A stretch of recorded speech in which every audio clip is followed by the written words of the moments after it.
அஸ்ஸலாமு everyone. Welcome back to my channel cake with Shanu. எல்லாரும் எப்படி இருக்கிறீங்க? அல்ஹம்துலில்லாஹ் நானும் நல்லா இருக்கிறேன். ரீசெண்ட் டைம் அநேகமானவங்க குனாஃபாவை எப்படி பிஸ்னஸாக பண்ணலாம் அப்படின்னு கேட்டிருந்தீங்க. இது குனாஃபா பிஸ்னஸுக்கான ஒரு பர்ஃபெக்ட் ரெசிபி.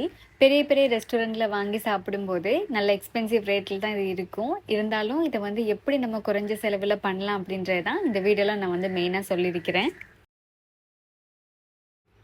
வீடியோக்குள்ள போகிறதுக்கு முன்னால் ஒரு ஃப்ரீ கிளாஸ் பற்றி பார்த்துருவோம். நான் வீட்டில் இருந்தபடியே ஒரு பிஸ்னஸ் ஆரம்பிக்கணும், அதுவும் அது யூனிக்கான ஒரு பிஸ்னஸாக இருக்கணும், அதே நேரம் அதிகமான கஸ்டமர்ஸை பெற்று தரக்கூடிய மாதிரியும் இருக்கணும் அப்படின்னு சொல்லி நினைக்கிற ஒருத்தரா நீங்கள். அப்படின்டா இந்த மாதம், அதாவது February 27 உங்களுக்கான ஒரு அதிர்ஷ்டமான நாள் அப்படின்னே சொல்லலாம். குரோஷே பற்றி கேள்விப்பட்டிருக்கீங்களா? மெஷின்ஸ் எதுவுமே இல்லாம நம்மளோட கைகளாலேயே இது பின்றதுனால இந்த ப்ராடக்ட் எல்லாத்துக்குமே நல்ல டிமாண்ட் இருக்கு.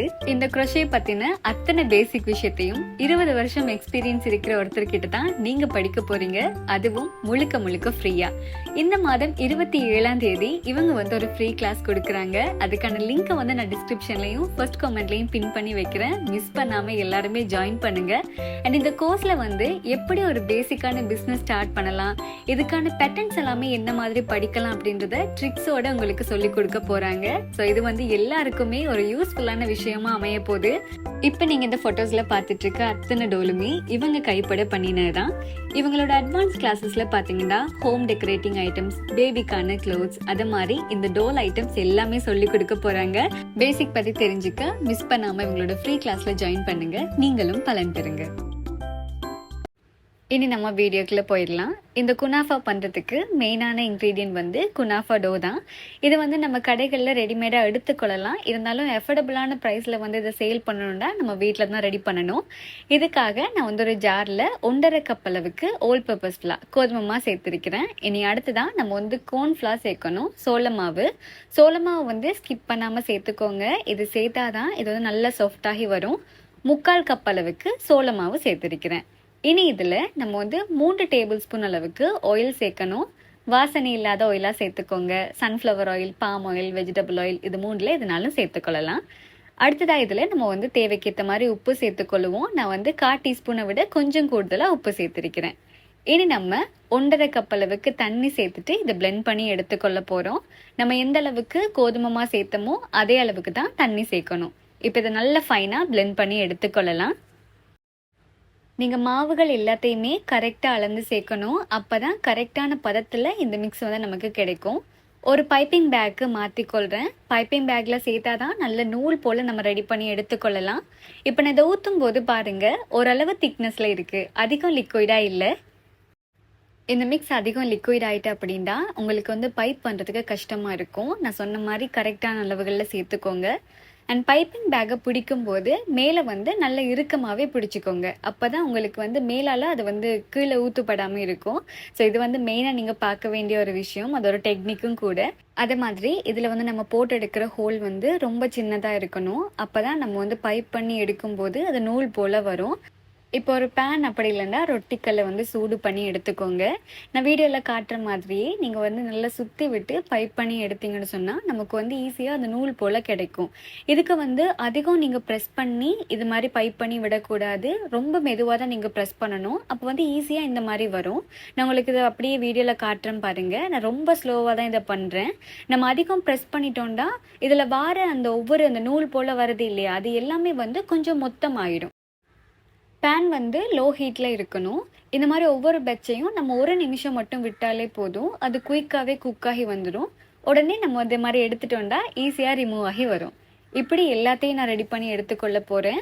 நான் இன்றைக்கி ரெடி பண்ணியிருக்கிற அளவு வந்து சரியாக 250 கிராம், அதாவது 1/4 கிலோ அளவுக்கு குனாஃபா பண்ணுறதுக்கான அளவு தான். இப்போ நம்ம ரெடி பண்ணுற ஒவ்வொரு பேட்சையும் பேனில் வந்து அதிகமான நேரம் வச்சுட்டோம் அப்படின்னா கிறிஸ்பி ஆயிரும். டோ வந்து நல்ல சாஃப்டாக இருந்தால் தான் நமக்கு வந்து ஸ்டோர் பண்ணி வைக்கிறதுக்கு ஈஸியாக இருக்கும். நான் வந்து 1.5 கப் அளவுக்கு கோதுமை சேர்த்து ரெடி பண்ணி எடுத்த இந்த மிக்ஸில் மொத்தமாக இவ்வளவு குனாஃபா டோ எனக்கு கிடைச்சிருக்கு. பார்க்குறதுக்கு வந்து அதிகமாக இருந்தாலும் இது வந்து வெயிட் ரொம்ப குறைவாக தான் இருக்கும். அதனால் நான் வந்து ஃபர்ஸ்ட் வெயிட் போட்டு காட்டுறேன் பாருங்கள். இது வந்து கரெக்டாக நமக்கு வந்து 269 கிராம் அளவுக்கு இருக்குது. இதை நீங்கள் ஒரு ஏர் டைட்டான பாக்ஸில் சேர்த்துட்டு 1 மாதம் வரைக்கும் ஃப்ரீசரில் வச்சு ஸ்டோர் பண்ணிக்கொள்ளலாம். பிஸ்னஸ் பண்ணுறவங்களுக்கு அந்த டைமில் வந்து நீங்கள் இதை ரெடி பண்ணிட்டு இருக்கிறத விட ஏற்கனவே பண்ணி வச்சுட்டிங்கன்னா யூஸ்ஃபுல்லாக இருக்கும். இப்போ நம்ம தேவைக்கு ஏற்ற மாதிரி எடுத்துட்டு கொஞ்சம் நேரம் வெளியில் வச்சுட்டு அந்த கூழ் போனதுக்கு பிறகு நம்ம வந்து கட் பண்ணி எடுத்துக்கொள்ளலாம். நான் வந்து 250 கிராம் அளவுக்கு எடுத்திருக்கிறேன் கரெக்டாக. இப்போ இதை நம்ம வந்து சின்ன சின்ன பீசஸாக கட் பண்ணி எடுத்துக்கொள்ளணும். அடுத்ததாக இதை வந்து மிக்ஸ் பண்ணி எடுக்கிறதுக்கு நான் வந்து பட்டர் சேர்க்க போகிறேன். மொத்தமாக 70 கிராம் அளவுக்கு நல்ல சாஃப்டான பட்டராக சேர்த்துக்கோங்க. அப்படி இல்லைன்னா மெல்ட் பண்ண பட்டர் சேர்த்துக்கோங்க. நான் வந்து லேசாக கரிஞ்ச மாதிரி ஒரு டெக்ஸ்சரில் இருக்கிற பட்டர் தான் சேர்த்துருக்கிறேன், ரூம் டெம்பரேச்சர் பட்டர். இப்போ நம்ம இதை நல்லா மிக்ஸ் பண்ணி எடுத்துக்கொள்ளணும். இதில் வந்து நீங்கள் 1-2 டேபிள் ஸ்பூன் அளவுக்கு பவுடர் பண்ண சீனியும் சேர்த்துக்கொள்ளலாம். நான் வந்து இன்றைக்கி சீனி சேர்க்கல, இது மாதிரி மிக்ஸ் பண்ணி எடுத்துக்கொள்கிறேன். இப்போ குனாஃபாக்கான அந்த வெளி பேஸ் வந்து ரெடி ஆகிட்டு நம்ம உள்ளே வைக்கக்கூடிய ஃபில்லிங் வந்து ரெடி பண்ணிக்கொள்ளலாம். இதுக்காக நான் வந்து பால் எடுத்திருக்கிறேன். நீங்கள் வந்து ஃப்ரெஷ் மில்க் யூஸ் பண்ணலாம். நான் இன்றைக்கி இந்த ஃப்ரெஷ் மில்க்லேயே வெனிலா ஃப்ளேவர் மில்க் அப்படின்னு சொல்லி வருது, அதுதான் யூஸ் பண்ண போகிறேன். இதில் வந்து நிறைய ஃப்ளேவர்ஸ் இருக்குது. உங்களுக்கு என்ன ஃப்ளேவர் வேணுமோ நீங்கள் வந்து அதை எடுத்துக்கொள்ளலாம். இப்போ ஒரு பேனில் நான் வந்து 1.5 கப் அளவுக்கு பால் சேர்த்துக்கொள்கிறேன். இது சரியாக 375 ml இருக்கும். இப்போ இந்த பால் சேர்த்துட்டு அடுத்ததாக நம்ம வந்து இனிப்புக்காக சீனி சேர்க்க போகிறோம். ஏற்கனவே இந்த பாலில் வந்து லேசாக அந்த இனிப்பு சேர்த்துருப்பாங்க, அதனாலேயே நான் வந்து 2 டேபிள் ஸ்பூன் தான் சேர்த்துருக்கிறேன். அடுத்தது இந்த க்ரீம் வந்து திக்காகி வரத்துக்கு நம்ம வந்து கார்ன்ஃப்ளவர், அதாவது சோள மாவு சேர்க்கணும். 3 டேபிள் ஸ்பூன் அளவுக்கு சேர்த்துருக்கிறேன். வீட்டில் நம்ம யூஸ் பண்ணுற இந்த பெரிய மேசை கரண்டி இருக்கு இல்லையா, அதனால சேர்த்துக்கோங்க. இப்போ இது எல்லாத்தையும் சேர்த்து நம்ம நல்லாவே மிக்ஸ் பண்ணி எடுத்துக்கொள்ளணும். முதல்ல இந்த கார்ன்ஃப்ளவர் வந்து இந்த பாலில் நல்லா கரைஞ்சி வரணும், அந்த அளவுக்கு மிக்ஸ் பண்ணி எடுத்துக்கோங்க. இப்போ இதை மீடியம் ஃப்ளேமில் வச்சு காய்ச்ச ஸ்டார்ட் பண்ணுங்க. கொஞ்சம் கொஞ்சமாக இது வந்து திக்காக ஆரம்பிக்கும், அதனால கைவிடாமல் மிக்ஸ் பண்ணிகிட்டே இருங்க. இடையில வந்து நான் ஒரு 4 ஏலக்காயில் உள்ளே இருக்கிற சீட்ஸை மட்டும் எடுத்துட்டு அதை பவுடர் பண்ணி சேர்த்துக்கொள்கிறேன். ஃப்ரெஷ்ஷாக சேர்த்தா வந்து நல்ல வாசமாக இருக்கும். ஏலக்காய் தூள் சேர்க்குறதா இருந்தால் 1 டீஸ்பூன் அளவுக்கு சேர்த்துக்கோங்க.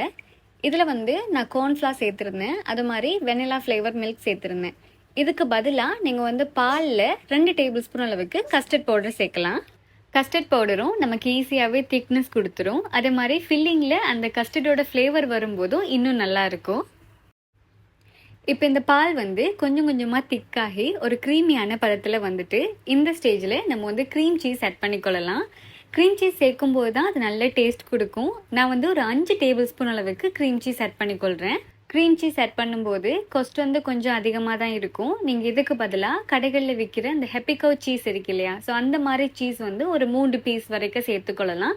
அதுவும் வந்து சேம் டேஸ்ட் தான் கொடுக்கும். இப்போ இந்த சீஸ் வந்து நல்லா கரைகிற அளவுக்கு நம்ம மிக்ஸ் பண்ணி எடுத்துக்கொள்ளலாம்.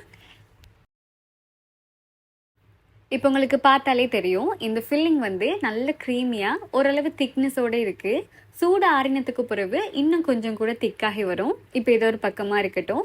இனி அடுத்ததாக நமக்கு வந்து இந்த குனாஃபாக்கு கொஞ்சம் சுகர் சிரப் தேவைப்படும், அதை வந்து ரெடி பண்ணி எடுத்துக்கொள்ளலாம். சுகர் சிரப் ரெடி பண்ண ஒரு பேனில் நான் வந்து 1 கப் அளவுக்கு சீனி சேர்த்துக்கொள்கிறேன். இதோட 1 கப் அளவுக்கு நம்ம தண்ணி சேர்த்துக்கொள்ளலாம்.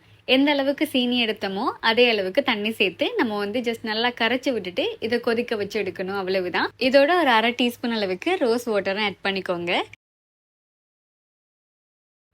இந்த குனாஃபாவை நம்ம வந்து பிஸ்னஸ் பர்பஸுக்காக தான் பண்ணுறோம் அப்படின்றதுனால இது மாதிரி ஃபொயில் கப்பில் தான் செட் பண்ணி எடுக்க போகிறேன். இது மாதிரி ஃபொயில் கப் வந்து 20 ரூபாய்க்கு கடையில் கொடுக்குறாங்க. நீங்கள் வந்து கேக் எசன் ஷாப்லலாம் இதை எடுக்கக்கூடியதாக இருக்கும். நான் இன்றைக்கி மினி சைஸில் தான் இந்த குனாஃபா பண்ண போகிறேன், அதனால தான் இந்த மீடியம் சைஸில் இருக்கிற இந்த ஒரு கப் எடுத்திருக்கேன். இந்த கப்ஸுக்கு டிரான்ஸ்பரண்ட்லேயே லிட் கொடுத்துருப்பாங்க. ஸோ உள்ளே அந்த குனாஃபா வந்து பார்க்குறதுக்கு ரொம்ப அழகாக இருக்கும். இந்த மாதிரி ஒரு கப் வந்து சூஸ் பண்ணி எடுத்துக்கோங்க. இனி நம்ம இது எல்லாத்தையும் செட் பண்ணி எடுக்க போகிறோம். நம்ம ரெடி பண்ணி எடுத்த 1/4 கிலோ அளவு குனாஃபா டோவில் இந்த கப்பில் வந்து 7 கப் வரைக்கும் நம்ம ரெடி பண்ணி எடுத்துக்கொள்ளக்கூடியதாக இருக்கும். எடுத்து வச்சுருக்க கப் எல்லாத்துலேயும் அடியில் வந்து கொஞ்சமாக நம்ம வந்து ரெடி பண்ணி வச்ச குனாஃபா டோ சேர்த்துக்கொள்ளலாம். இந்த டோ வந்து அதிகம் மொத்தமாக நம்ம போட்டுறக்கூடாது, அது வந்து பேக் ஆகிறதுக்கு டைம் எடுக்கும். அதனால் ஓரளவு தின் லேயராகவே இதை போட்டுக்கோங்க. இப்போ வந்து லேசாக ஒரு கப் வச்சோ அப்படி இல்லைன்னா ஒரு ஸ்பூன் வச்சோ இதில் வந்து லெவல் பண்ணி விடுங்க. இந்த மாதிரி லெவல் பண்ணால் தான் நமக்கு வந்து ஈஸியாக அதை ரிமூவ் பண்ணி எடுக்கக்கூடியதாக இருக்கும், ஒரு ஷேப் கிடைக்கும். இப்போ இந்த மாதிரி இந்த கப்போட ஷேப்புக்கு ஏற்ற மாதிரியே குனாஃபா டோ வச்சுருக்கேன். இதுக்குள்ளே நம்ம வந்து ஃபில்லிங் வைக்க போகிறோம். ஃபில்லிங்கும் அதிகமாக வச்சிடக்கூடா, இல்லாட்டி சைடில் வந்து வெடிப்புகள் வர தொடங்கிடும். ஃபில்லிங்கை வந்து அதுக்குள்ளே வர மாதிரி வச்சுக்கோங்க. இந்த க்ரீம் ஃபில்லிங் நல்ல டேஸ்ட்டாக இருக்கும். இதுக்கு பதிலாக நீங்கள் வந்து மொசரல்லா சீஸ் வச்சு பேக் பண்ணிங்க அப்படின்னா சீஸ் குனாஃபா ரெடி ஆகும். இப்போ ஃபில்லிங்கை வச்சுட்டு இதுக்கு மேலால் நம்ம வந்து கொஞ்சமாக, அதுவும் ஒரு தின் லேயராகவே பேலன்ஸாக இருக்கிற குனாஃபாவை வச்சு நம்ம வந்து லெவல் பண்ணி எடுக்கணும், கப்ட ஷேப்புக்கு ஏற்ற மாதிரி. இப்போ இது எல்லாத்தையும் இந்த மாதிரி ரெடி பண்ணி எடுத்துட்டேன். இனி நம்ம பேக் பண்ணி எடுக்க வேண்டியதுதான்.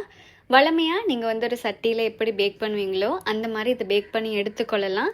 ஓவனில் வந்து 180 செல்சியஸில் சரியாக 30லிருந்து 35 நிமிஷம் வரைக்கும் நம்ம இதை பேக் பண்ணி எடுக்கலாம். அடுப்பில் பேக் பண்ணுறதா இருந்தால் ஒரு அகலமான சட்டியில் உள்ள ஒரு ஸ்டாண்ட் போட்டுட்டு மேலால் ஒரு பிளேட் வைங்க. இப்போ சட்டியை மூடி வச்சு 5 நிமிஷம் வரைக்கும் இதை சூடு பண்ணி எடுத்துக்கோங்க மீடியம் ஹீட்டில். இப்போ நம்ம சூடாக இருக்கிற சட்டியில் தான் நம்ம ரெடி பண்ணி வச்சுருக்க குனாஃபா கப்ஸ் எல்லாத்தையும் இந்த பிளேட்டில் இறக்கி வைக்கணும். இப்போ சட்டியை மூடி வச்சு, மூடியில் ஏதாச்சும் இதை மாதிரி ஹோல் இருக்குது அப்படின்னு சொன்னால் அதை வந்து ஒரு பேப்பர் வச்சு கவர் பண்ணிடுங்க. அப்போ தான் அந்த உள்ளே இருக்கிற ஏர் வந்து டைட்டாக இருக்கும். நம்ம இதை மாதிரி அடுப்பில் குனாஃபாவை பேக் பண்ணி எடுக்கும்போது அடியில் இருக்கிற அந்த ஒரு பார்ட் மட்டும்தான் கோல்டன் கலரில் வரும். மேலே இருக்கிற சைடும் கோல்டன் கலரில் வரணும் அப்படின்னா இந்த மாதிரி கப்ஸ்லேருந்து ரிமூவ் பண்ணிவிட்டு ஒரு பேனில் சேர்த்துட்டு நம்ம வந்து சூடு பண்ணி எடுக்கணும். இப்போ 2 சைடும் கோல்டன் கலரில் பர்ஃபெக்டாக பேக் ஆகிருக்கு. குனாஃபா சூடாக இருக்கும் போதே நம்ம வந்து சுகர் சிரப் சேர்த்துடணும். இது வந்து நம்ம குயிக்காக அதை டெலிவரி பண்ண போகிறோம் அப்படின்னு சொன்னால் நீங்கள் வந்து உடனே இந்த சுகர் சிரப் சேர்த்துருங்க. அப்படி இல்லைன்னு சொன்னால் கஸ்டமர்ஸுக்கிட்ட தனியாக சுகர் சிரப்பை வந்து நீங்கள் கொடுங்க. இப்போ இந்த ஒவ்வொரு கப்ஸுக்கு மேலாலையும் நம்ம வந்து க்ரஷ் பண்ணி வச்சுருக்க பிஸ்தா சேர்த்துக்கொள்ளலாம். மேலால் பிஸ்தா வந்து லேசாக கார்னிஷ் பண்ணால் தான் இந்த குனாஃபாக்குரிய பர்ஃபெக்டான அந்த லுக்கே கிடைக்கும். வெளியில் நம்ம வச்சுருந்த குனாஃபா டோ பர்ஃபெக்டாக பேக் ஆகி நல்ல கிறிஸ்பியாக இருக்கும். உள்ள ஒரு க்ரீமியான ஃபில்லிங், இதோட நம்ம சேர்த்துருக்கிற அந்த ஜூஸியான சிரப், இது எல்லாமே சேர்த்து சாப்பிட ரொம்பவுமே நல்லா இருக்கும். கண்டிப்பாக ட்ரை பண்ணி பாருங்கள். ஸோ இந்த பிஸ்னஸ் உங்களுக்கு பெரிய லெவலில் ஒரு சக்ஸஸ் கொடுக்கும். கண்டிப்பாக ட்ரை பண்ணிவிட்டு மறக்காம உங்களோட ஃபீட்பேக்கை கமெண்ட்டில் சொல்லுங்கள். நம்ம வந்து இந்த கப்பில் சேர்க்கும் போது இதை மாதிரி திருப்பிட்டு மேலே வந்து இந்த பிஸ்தாவெல்லாம் கார்னிஷ் பண்ணிவிட்டு சேர்த்த மாதிரி இருந்தால் பார்க்குறதுக்கு இன்னும் அழகாக இருக்கும். அண்ட் இதில் லிட்டும் பார்த்தீங்கன்னா இதுக்கு ஏற்ற மாதிரி தான் இருக்குது. ஸோ நம்ம க்ளோஸ் பண்ணதுக்கு பிறகு இது ஒரு நல்ல லுக்கில் இருக்கும். எப்பவும் போல் இந்த ரெசிபி உங்கள் எல்லாருக்குமே ரொம்பவுமே யூஸ்ஃபுல்லாக இருந்திருக்கும் அப்படின்னு சொல்லிட்டு நினைக்கிறேன். இன்ஷால்லா இதை மாதிரி இன்னொரு யூனிக்கான பர்ஃபெக்டான ரெசிபியோட உங்களை வந்து சந்திக்கிறேன். Until then take care, by.